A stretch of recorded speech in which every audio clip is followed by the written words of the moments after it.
சரி, இப்ப அவளை மீட்டிருக்கலாம் அப்படிங்கிறாங்க. எப்படி மீட்டிருக்கலாம்னா லேவியராகமும் 27:1 ஆண் பிள்ளைனா 50 வெள்ளி சேக்கல் கொடுத்து ஆண் பிள்ளைனா அதை மீட்டிருக்கலாம், பெண் பிள்ளைனா 30 வெள்ளி சேக்கல் கொடுத்து மீட்டிருக்கலாம். இவ பெண் பிள்ளை 30 வெள்ளி சேக்கல் கொடுத்து மீட்டிருக்கலாம். அந்த வசனம் சொல்றாப்புல அவன் பொருத்தனின்படிதான் செய்தான்னு போட்டிருக்க ஒழிய பலி செலுத்தினான்னு போடல.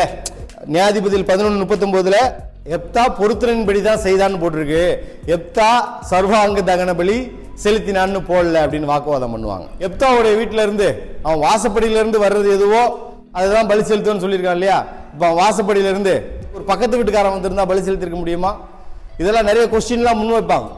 உபாகமம் 12:31 உன் தேவனாய கர்த்தருக்கு அப்படி செய்யாயாக, கர்த்தர் அருவருக்கிற அருவருப்பான யாவையும் அவர்கள் தங்கள் தேவர்களுக்கு செய்து தங்கள் குமாரரையும் தங்கள் குமாரத்திகளையும் தங்கள் தேவர்களுக்கு அக்கினியிலே சுட்டரித்தார்களே.